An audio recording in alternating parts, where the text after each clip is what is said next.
We all want to win in life, and I believe we all can. I also believe that success is a choice, and there are no secrets to winning.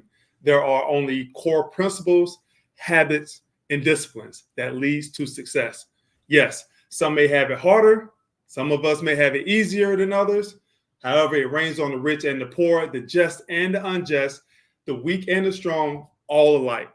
And it's up to you, it's up to us to rise above those clouds. There's a better view of success and a better view of winning up there. And Principles of Winning is here to help you elevate. Hey, welcome in. I am Desmond Clark, the host of Principles of Winning, where we interview highly successful entrepreneurs, executives, athletes, politicians, and entertainers to discern the principles and the disciplines that they apply to their lives so we can also apply them to our lives so we continue to develop our personal and professional success playbooks for our own lives.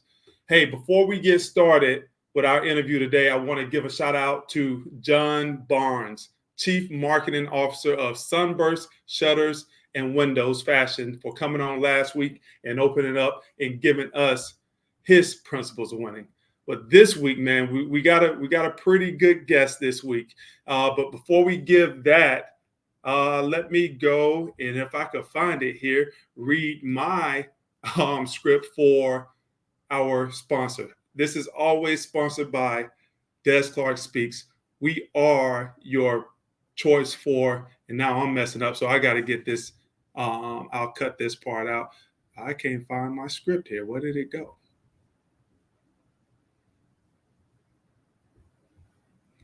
See, and this is why we record, because I could cut all this out. Oh, it's here. All right, here we go. This episode of Principles of Winning is brought to you by Des Clark Speaks.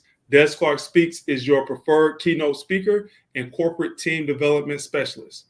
We help executive team leaders create pinnacle team success by establishing principles of winning, the 88 way. If you want to learn more about how we help executives like you build championship level corporate teams, go to www.desclarkspeaks.com for more information. And sign up for our free executive roundtable. All right.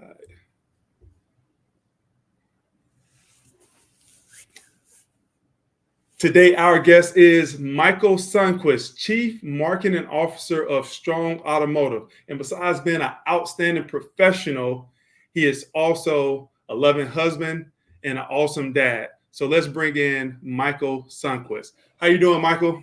Hey, Desmond. Nice to see you. Thanks for having me on. Yeah, man. You told me it's been a busy day today, right? So I appreciate you clearing the schedule for me. I know we had to reschedule a little bit to make this fit the schedule. So I just want to say that I appreciate you sticking to it for me and coming on and doing this interview to enlighten the rest of us about your principles of winning. Yeah, my pleasure. It has been a crazy one, but yeah, I'm happy to be here and happy to make things move around as needed.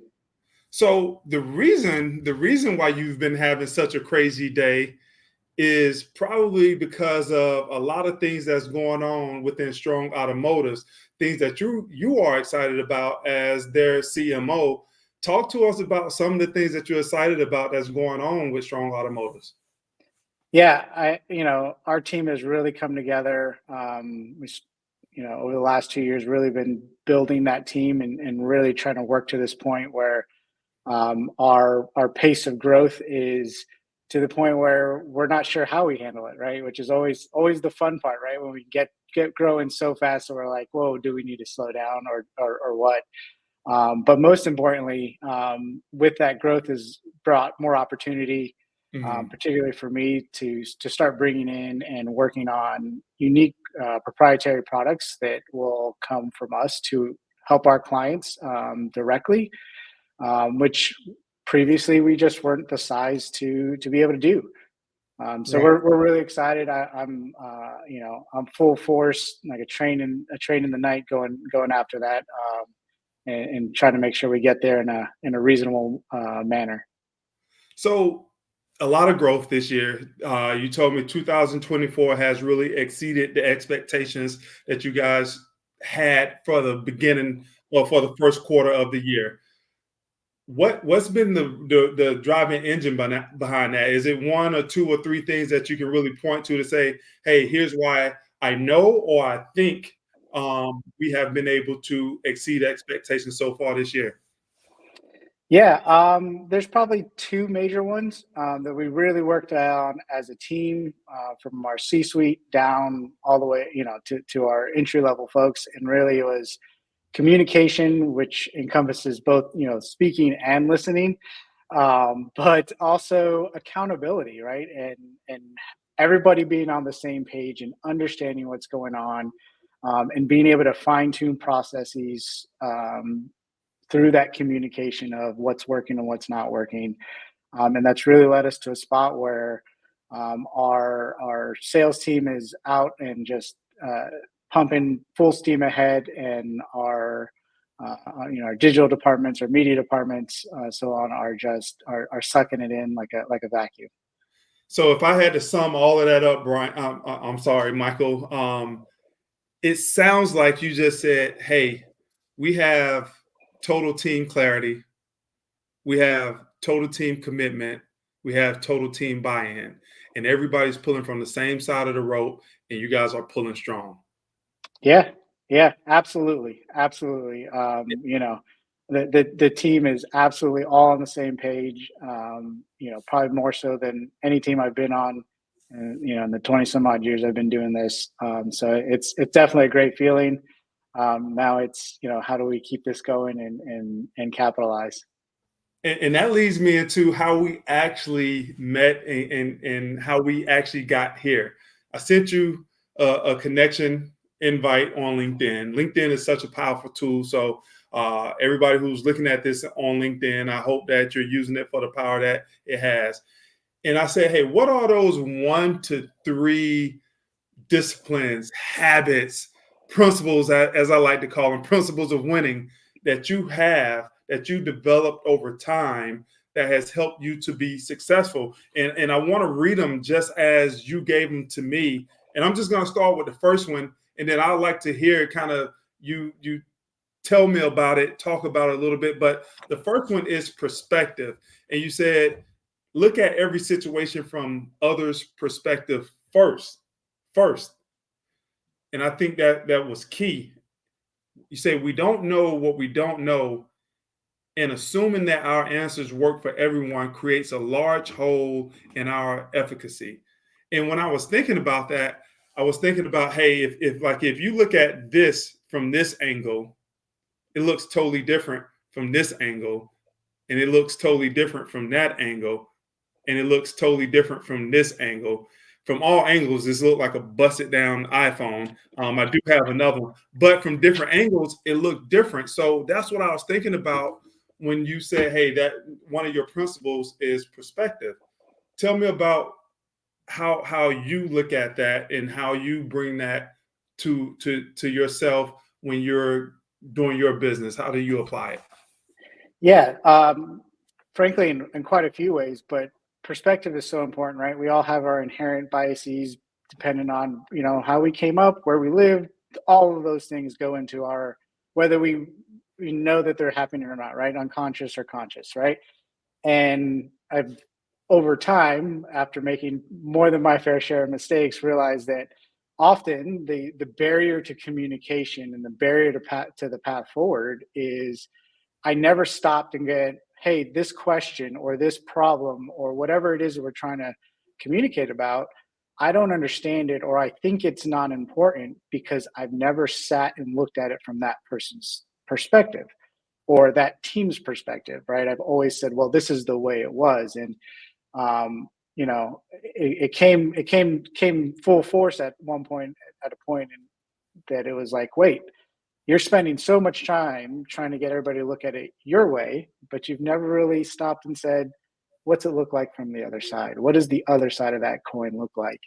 And when I really started going, hey, whatever the problem is, it doesn't matter how bad the mistake is, how great it is, whatever it is, put aside all emotional and visceral reactions and go, hey, what's going on with this person in this moment that's got them feeling this way, and how do we address that so that we can get to level ground, so that we're all playing with the same ball on the same field, and can move forward. Because if one of us is playing baseball and one of us is playing football, it ain't going to work real well, right? So that really became really important to me, as I started to learn how to lead people. Was, hey, I got to look at things from their perspective.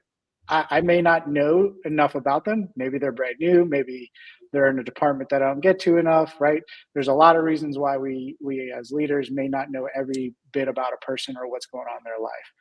But if we stop and we just take those 5 minutes to understand that and understand why those questions are coming that way, the communication really becomes actual communication, and where there's speech and listening at the same time. Well, and so I was going to say this for your next principle, but you already brought it up, understanding, because sometimes we can know something, but we may not understand it. We know that somebody is maybe having a tough time, but we may not understand why they're having a tough time. So when you talk about perspective, I believe that's what you're saying, having an understanding of a whole 360-degree understanding of that situation that sits in the middle better gives us the opportunity to assess things in a more holistic way that's going to move everybody forward. Yeah, exactly. So, and sometimes, sometimes the perspective doesn't need to be that, hey, there's something going on in their personal life. Maybe it's, hey, I'm running into this problem, and from my chair, I'm going, why is that a problem? That seems like a mundane thing. Let's just keep going. But I've never really gone, well, what does that process look like for this person? What does that workflow look for them? And how does this interject into their process or workflow, and put a block in there, right? And make their job harder and more frustrating and more stressful, and all those things that we don't want for our employees and our teammates. How do we get rid of those, right? And we're never going to get rid of them all, obviously, but we certainly can try. We certainly can work to go and say, hey, ooh, I understand now. I see why that happens in the process. Maybe we can make this adjustment, and that problem isn't a problem anymore. Or maybe the problem is a problem because it doesn't fit with our, the process that we know is best, and we need to fix the actual, hey, that's not how we're going to do it, Right. situation. And to do that, it brings up your second principle that you wrote down is listen. And what you wrote, I'm going to read it just like you wrote it. The person at the table that are often labeled the leaders are also often the person that failed to listen or read the entire explanation of the problems of a problem. We jump into the fix before we truly hear, and you put in quotation here, what really needs to be fixed. In doing so, we tend to only increase temporary bridges rather than substantive advancements. When I was thinking about that, man, you took me back to my everyday life, where I've been noticing more and more and more when you ask people questions. I'm gonna say it just like I'm thinking it, rarely. And I probably should say sometimes, because it's probably not rare, but sometimes they don't even answer the question that you're asking because they didn't even take the time to listen to the question. And I get that a lot with I own a company, and I'm always trying to get people, hey, answer the question. But to do so, you first got to listen. That's exactly it, right? So, we've all been there, right? You're sitting in a board meeting and a team meeting, whatever it is, and there's questions flying. And, as leaders, maybe we've been doing this 15, 20 years, we assume, right? We just assume, oh, I've seen that, done that. I know what the answer is. I'm not really paying attention. I'm still checking my phone. I'm doing all these other things. And I can hear it, but I'm not listening, right? I'm not really paying attention. I just know that you're talking about XYZ subject. And when you're done, I'm going to give you an answer. And, because I'm your boss, you're going to go, oh, okay. Instead of going, wait a minute, that's not what I asked, right? And, or, you're going to send me, or I'm going to send you an answer to something, and you're not going to read the answer. You're just going to keep going on, right? And it's listen and or read, right? And I put read in there because so much of our communication, particularly with the younger Mm-hmm. generation now, is through email or Teams chat or a Slack chat, right? And coming up, we didn't have that, and so you went and you were face to face, and all the context of all of your communication came through, right? And now you don't have that, and so it's really, really important to read the entirety or listen to the entire question and really think about it and go, okay, here's what they're really asking. It also comes in really handy in when you have a like us, we have a whole entire division of really smart persons who are great with numbers and analytics and all that other stuff. What they're not really great at is with communication. They're not really great at explaining the problem in a simple way. And if you want them to advance, if you want them to grow, you have to help them do that. But you have to be able to listen to them and go, okay, here's what you said, and repeat back to them like, hey, here's what you said, here's what I think you're asking. They'll tell you. If you're open and honest with someone and go, hey, I think you're asking me this, if I'm wrong, please tell me before I go on to this answer that may be a 10-minute answer. Tell me now, because what'll happen is if you give them that 10-minute answer, they're not nearly comfortable enough to go, hey, I appreciate all the thought you just gave me, but that has nothing to do with what I was asking you. They're just going to nod their head and go, okay, and they're going to go back to their cubicle or their office or whatever it is, and Mm-hmm. plop their stuff down in frustration and go, God, this guy just never listens to me. Every time I bring up something, it's the same old song and dance, right? And that comes from us as the leaders to show how to listen and how to hear persons, no matter which way they're communicating with us, and respond accordingly. Before we get to that third habit principle that you told me, why do you think people just shy away from, and I'm going to say the confrontation of saying, hey, Michael, you know what? Those last 5 minutes really didn't address any of my issues. I don't know if you understood me correctly. Why don't, because I'm a person that I'll do that. And I want people to do that with me also, because I think if you don't have alignment and communication, then you're not going to have alignment. So why do you think that a lot of people will shy away from saying those few words to get you on path to answer the true question that they're asking? Oof. I'd probably narrow it down to two things. There's just some persons that communication isn't their thing, and if they've got to be confrontational, which telling your boss or your team leader or whoever that, hey, thanks for the input, but you're way off base of what I was looking for, is a confrontational conversation. It's a hard conversation, right? And as humans, we tend to stray away from what is hard because it is Mm-hmm. uncomfortable. But then it also comes from how you project yourself as a leader, right? Did you project to all these persons that are below you, below you in the up and comings, and project that, hey, don't tell me I'm wrong. I'm never wrong, right? Did you give them a perspective that indicates that it's my way or the highway? Or did you instill in them and show them that, hey, I'm not always right, and it's okay to tell me that in a respectful manner, of course, but Right. it's okay to go, hey, I think you might have missed the point, right? And that oftentimes comes from us as a leader. Did we open that door and make that a clear message to our team that, hey, it's okay, I'm gonna be wrong, right? One of the things I tell my team all the time, and as we get new team members, is, look, I might know a lot of things, but I promise you I make just as many mistakes as everybody else in this building every Mm-hmm. single day. If I make a mistake, tell me I made a mistake. Don't, do it in a respectful manner as you would for your other teammates, but don't just push it under the rug and pretend like it didn't happen. I don't know it happened unless you told me, right? And when we were in lower ranks, when we made mistakes, someone told us, right? But as you grow up and go up the ladder, the higher you go, the fewer people that are willing to go, hey, that was a mistake, right? It's, well, that he's the boss, he's the leader, he's the whatever. He Right. doesn't make a mistake. He knows what he's doing, right? And that's frankly so untrue, right? Like I make mistakes all the time. I learn from them, right? That's the point. And would you say that person that's willing, who is artful enough to use the language to say, hey, Michael, hey, leadership, hey, okay, I understand your perspective of where you're coming from, but I'm not sure if you understood my perspective. Let me reframe that, and then maybe you can see it if I reframe it for you, and then give me a better detailed answer.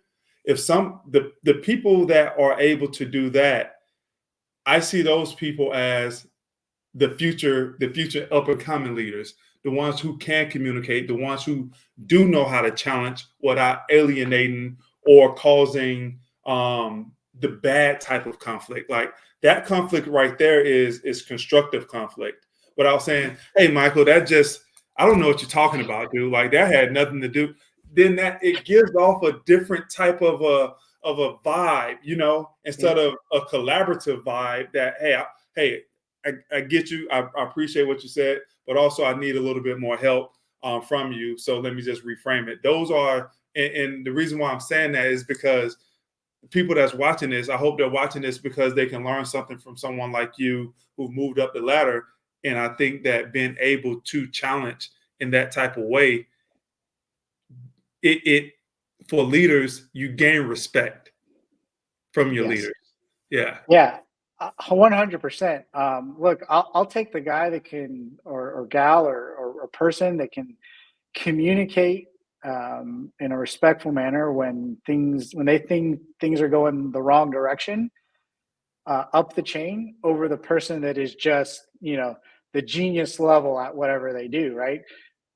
I can teach a whole lot of things in terms of technical know-how, right? I can teach you to draw the square, but I can't teach you how to talk a square. I have to show you. And if you're have the ability to absorb that and start doing that, then that's something that is inherently a leader, right? A leader doesn't need to be the very best, marksman or the very best person at whatever, right? You look at folks in the military, right? Your leaders are never necessarily the person that was the sniper or the best recon ranger or Right. whatever it was, right? He's the guy that understands how to talk to all of those persons, how to motivate them, how to move them forward, and finding those persons to lead you, your team, your business, your whatever in the future. Man, that's gold there, right? If you can find that person, the rest you can teach them. You can teach them how to do the rest. Absolutely. Absolutely. Brings us to your third principle here. And this was the most interesting to me. I hope other people find this interesting. Wow, that was interesting. The other two was way better than this. But you said when someone, and I'm reading it just like you said it because I want to capture your essence of your statement. You say when someone says something is impossible, what they are really saying is that they are afraid of failure. Whoo, I'm really waiting for you to break this down. But then you went on to say we must teach and empower those around us to embrace that fear because, hold on, let me say this. We must teach and empower those around us to embrace that fear because failure only comes when you learn nothing and fail to continue moving forward. That first part, that first sentence, though, if somebody could say something is impossible, and I had to think about this, Michael, man, that's impossible. And we've all said something similar to that, right? Man, I can't do that. And really, what you're saying is that you're just afraid to fail at it because you think that you can't get it accomplished. Yeah, yeah. So I'm gonna extend on that line. The whole line that I have it written in my post-it notes of reminders for myself is, um, uh, impossible is a human reaction to the fear of failure, but failure is how humans progress and evolve, right? And Mm, so, look, we're all afraid to fail, right? Someone tells you, hey, can you do this? Can you do that? Whether it's sports or academics or job, right? There's always a challenge. And the difference between the persons that move forward and come up with whatever's next, or wow the team or whatever it is, are the persons that that see the fear and go, you know what, I might fail at this. I might completely bomb this, but I'm gonna try anyways, because even if I fail, if I learn something in the process, then I'm one step ahead of where I was when I started, right? And thus I really didn't fail because I learned something, right? Right. And nothing came to, and no great invention came just boom, right? There was no one that just all of a sudden said, "Ha, hey, there we go, there it is. I tried it. I knocked it out of the park," right? No one threw their first touchdown ball or home run or anything, right? You had to go and try to do it, and Right. chances are you probably weren't real good when you first started, but then you keep practicing, and every time you find a piece that you're not great at and you work on that one piece, that goes from failure to next level, right? And the difference between the people that really succeed are those who embrace that failure and go, hey, this is not failure, this is me trying to learn how to do something new and taking it to the next level and learning, hey, what else can I do from there? And then wrapping those other things in, right? It's, hey, I just learned how to do it this way. What's the perspective on this, right? How do I communicate this to my team? How do I push this down so they can try, right? Hmm. And it's important for your team to see you do that, right? If you never fail publicly, and your team just thinks you're everything you do is gravy and nice. That's too high of a standard Expectation. Yeah. yeah, to obtain. Like, I can't do that. Yeah. Then Yeah. they're never going to try. And if they never try, that means that you at the top are always the one bringing the new ideas, the innovations, the whatever. And the bigger you get as a team, a group, a company, or whatever, if you only have one person bringing all the ideas, well, now you're back to one perspective, Hmm. and you're not seeing how that works for everybody else. So having everybody enjoy and understanding that, hey, impossible is it's a mindset. It's, you're gonna fail, and it's okay to fail. Let's take our failures. Let's recap for 5 minutes and go, what did we learn from that? Well, we know X, Y, and Z. We didn't know that before. Now let's try again, right? And so that's Yeah. super important for me. That's probably the thing that I learned earliest to start doing. It was just ignoring the fear of sucking Yeah. at something, right? A fear of being the person that didn't know how to do something, and just getting out there and trying it. I'm And trying. that was huge for me in my career, and moving me forward from stage to stage. Was I never thought about, hey, what happens if I fail and everybody laughs at me? And then they Right. laugh at me, you know. Two things that come up to me when you say this. One, I don't know where I heard it. I don't know if I made it up myself. A lot of stuff I steal and then just repurpose. I do it in my own words. But I used to say all the time, in a lot of my speaking engagement, failure is only failure if you stop at failure. Or you can use your last failure as a stepping stone to your greatest success. So that came up as you were speaking about that. And then also the definition of win. If you go back and you look up the origin definition of win, and I used to have it on my wall before I moved, and now I got to get all this stuff back up. It is the definition of win is to gain or succeed through struggle. And I was once asked, why am I so confident that I'll win at whatever I do?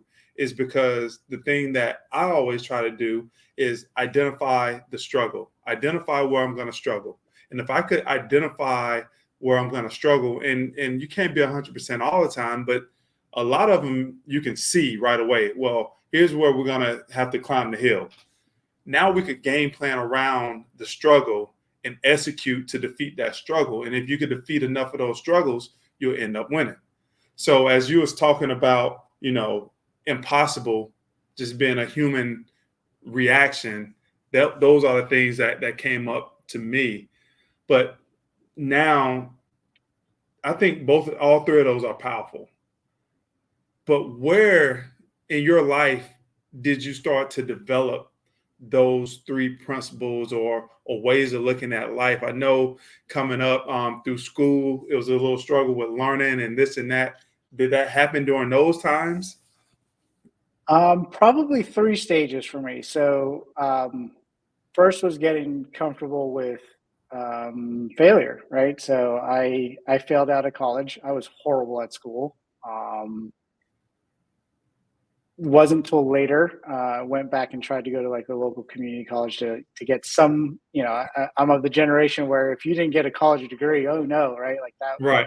the end of the world was coming. Well, Like well, you hold were on. never By the going to way, do anything. Michael, hold on. Let me just interrupt you for a second. People are going to be watching this. They're going to be like, what the heck is he talking about? This dude look like he's like 29 years old. What is he talking about? So you're a lot older than you look. So I just want to put that out there because when we first met, I said the same thing. So in our generation, Yes. they're going to be like, hold on, you like in another generation. No. I'm well into my 40s. I look younger than what I am.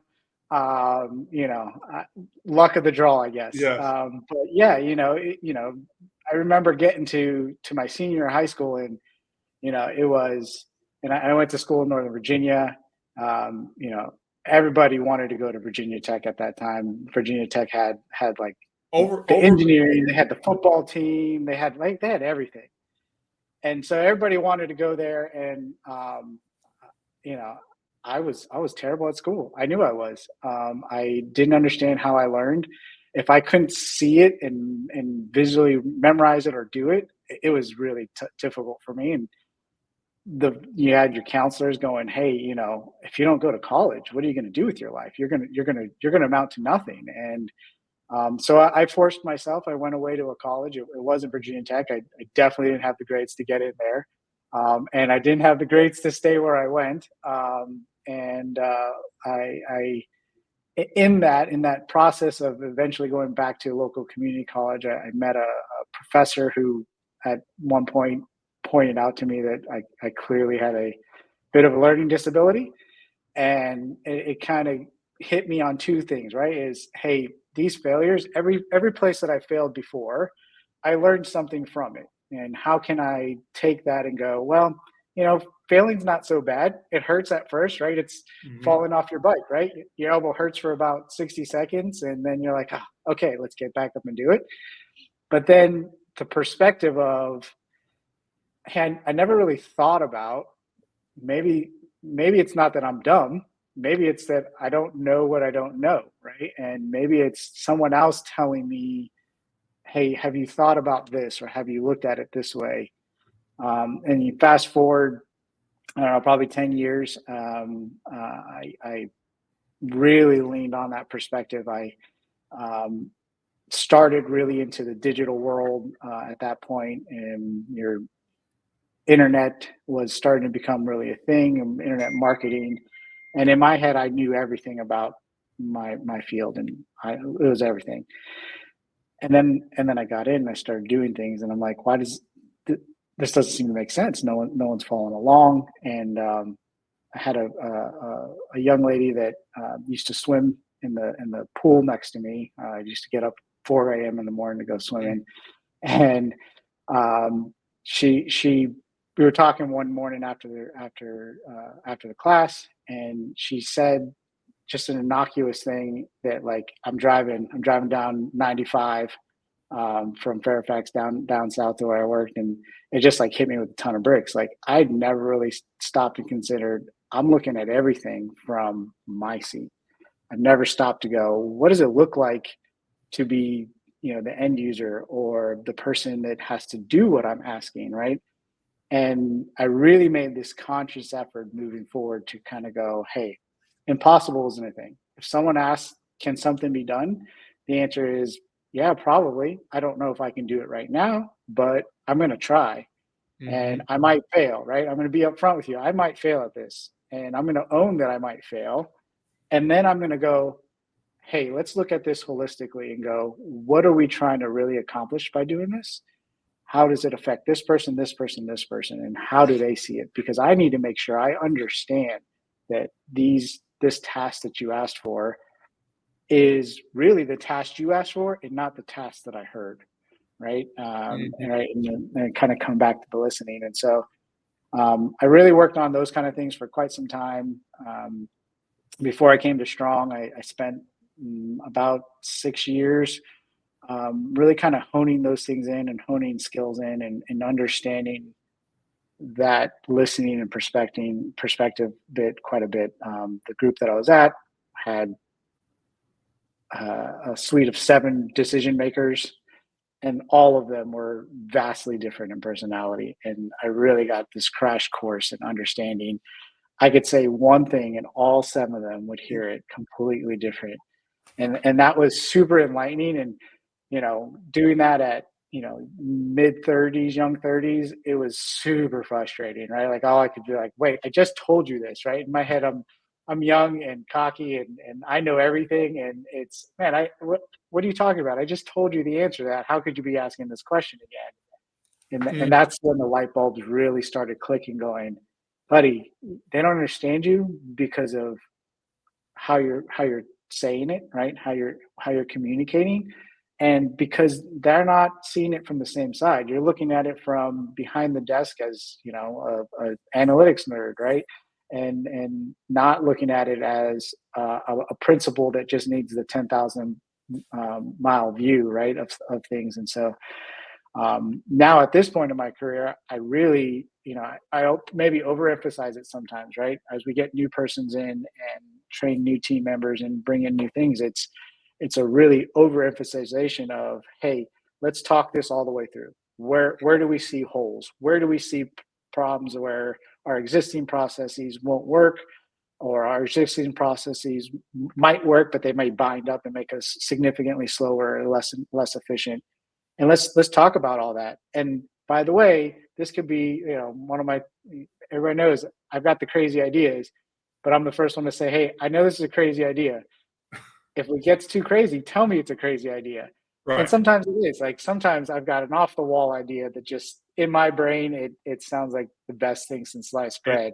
and then And that 2 weeks person that knows how to communicate, they say, "Well, Michael, yeah, I love your enthusiasm, in, but exactly. yeah, And reins me back in, right? And kind of goes, hey, what if, right? Hey, I see what you're trying to do. What if we did this, right? And that's in that keeping everything in the circle, having that communication, being able, having that person that just doesn't go, yeah, it's a dumb idea, it's way too out there, but instead goes, yeah, but what if, right? Mhm. And the what ifs and the failures and those are what really propel, at least for me, have propelled me forward immensely, right? It's, hey, that wasn't the greatest idea, but hey, this person just came in with a what if, and that what if makes sense for all of these other people.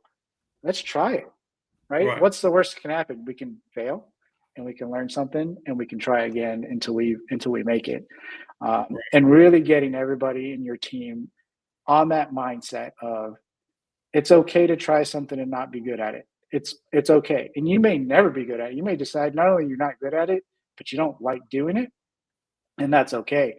But if I never give you that opportunity, you're just going to mhm, be there in that position, right? And that doesn't help you in any way. It doesn't help me in the long term. right, So what are we doing, right? And if I want to really be a leader, part of that is to help try to lift you up and take you with me, right? If I go up, you should go up, right? absolutely. And And I want you to know, get into that too, because now you're talking about building up your team. But just a couple thoughts that I had as I was hearing you talk about the communication. Um, Communication is not just what you say. It's probably even more important about what they hear. And I don't necessarily think that people think of communication as that two-way street. Yes, part of it is what I say and how I say it, but then the I believe the most important part of communication is, what did they hear and what did they understand from what they heard? Because good communicators can now explain something in a way that people get the message, they understand it, and then they know exactly what it is that was being spoken to them. That's a good communicator. So, and then the other thing you were saying, that what if? hey, yeah, Michael, but what if? There's I heard this somewhere, I don't know where, but yes, and Michael, I like that. Yes. And if we do such and such, yes. And if we just take out this part of it, that can keep the conversation going instead of the conversation stopping when somebody said, man, that's a stupid, crazy idea. The conversation just kind of gets stopped at that point instead of saying what if or yes and. Um, Yeah. so you started to talk about uplifting your team. When you have these type of the perspective, the listening, and also nothing is impossible type of mindset, how has that helped you to empower your team, make your team better? And when your team is good, that looks good on you, the team leader. Yeah.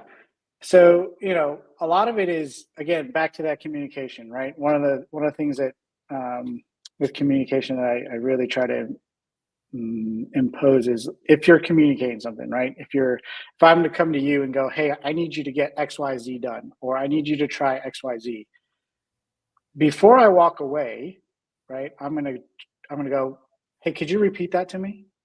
Right. And now I know what you heard because you just repeated, right? And so it's this whole culture of making sure that you're communicating and respecting those perspectives of others, right? And making sure that your team knows that, look, I don't need credit for anything that we're doing here. Like, yes, you guys as a team succeeding makes me look good, but you guys as a team succeeding isn't about my looking good. Like, Mhm. it's not It's just a it's not byproduct. important for me. It's a byproduct. What's more important for me is your guys' ability and skill level growing up. Because the one thing I don't want is, when we have our yearly or quarterly or whatever review schedule you have, if I get 0 persons that are on my management staff going, I want your job, don't I want to be the next you. If no one tells me that, I'm offended. Like, I want you to tell me I want your job. I want you to say I'm coming, right? That means you're motivated. That means you want to grow. That means you see the potential in the power of what this team can do.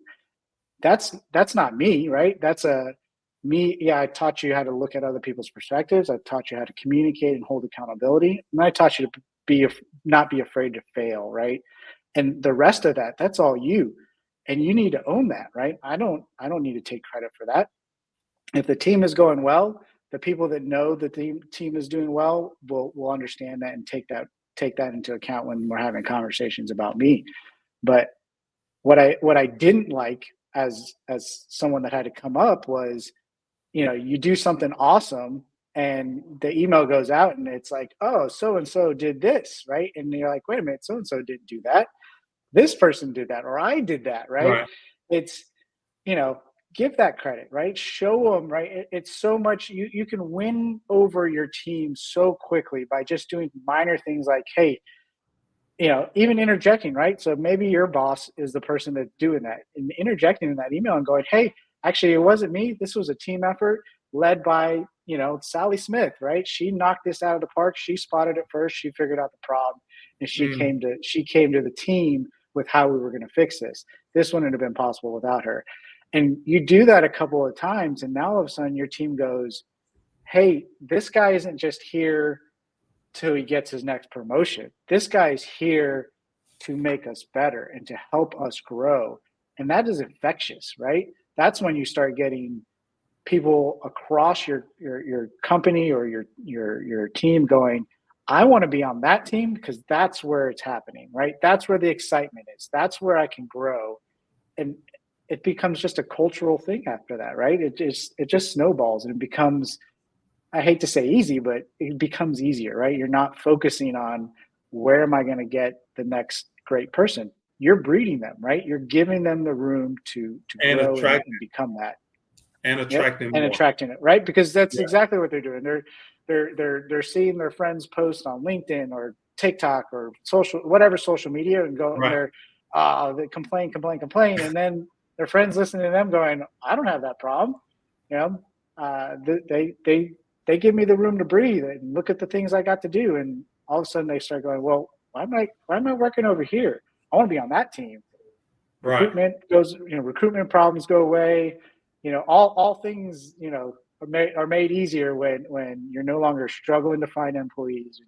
I think when you have that type of culture and those type of people on the team who are willing to do that, I think you start to build the foundation. The foundation that I believe every great team must have is that trust factor. I can trust Michael. Michael can trust me. Michael understands who I am, and a lot of that comes through something I think you're hitting on is communication. I don't know if you ever listened to a guy named Myron Golden. I listen to him all the time, and he talks about the 4 levels of I forgot the 4 levels of something of wealth, and implementation is one. Those are all the people that, hey, they get the directives from up high and they have to go and do the work, right? They go and do the work, and then you got unification.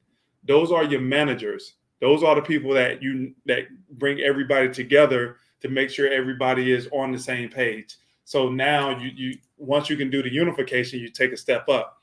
The third step, where he say you start to gain and have the ability to gain real wealth, is in communication.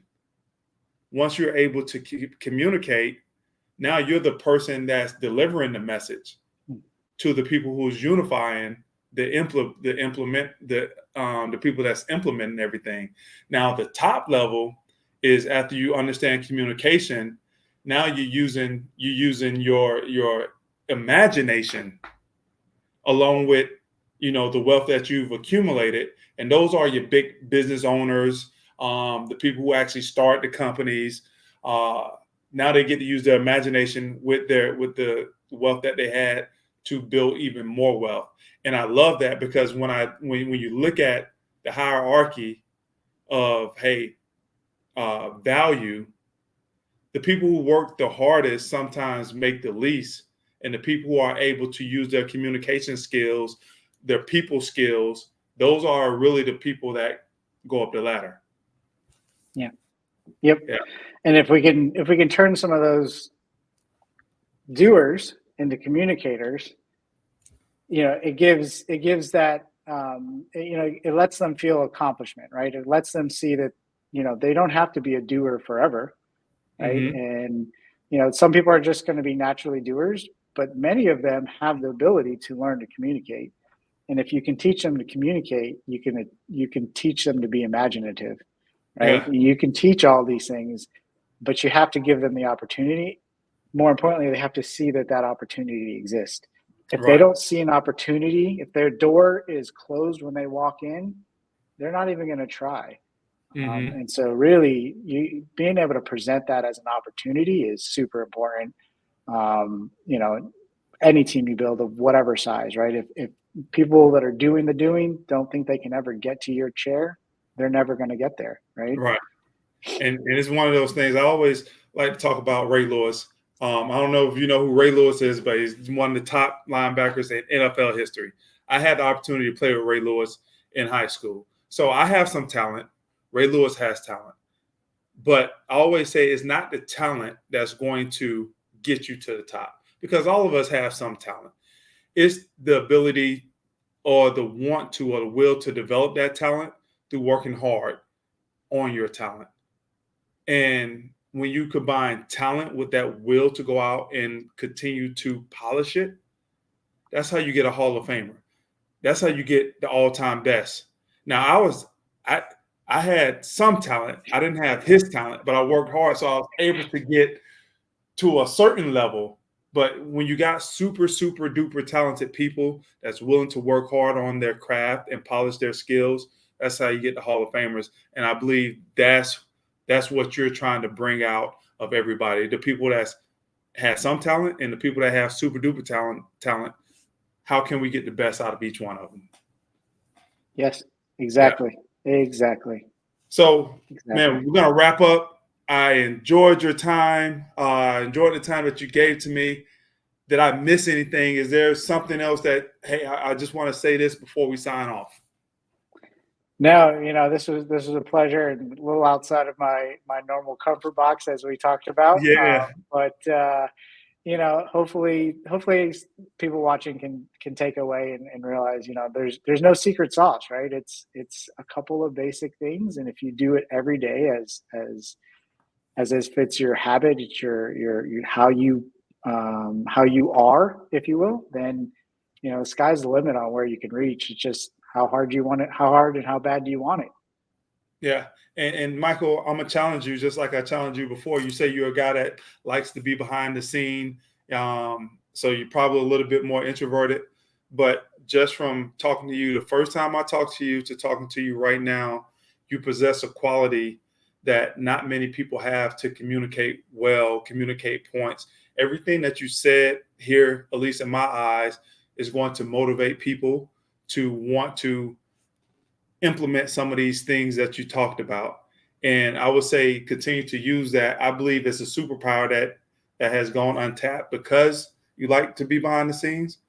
I'll challenge you to get out in front of the scenes a little bit more and empower even more people than you have. So take that for what it's worth. That's just what I see. And I just wanted to say that. But again, I appreciate you for coming on to Principles of Winning and sharing your principles of winning. And I hope that everybody out here that is listening able to gain 1, 2, 3 pieces of information from Michael, put it in your bag, develop it, and be the best that you can be. That's why we're here. This is Principles of Winning. We'll see you guys on the next episode.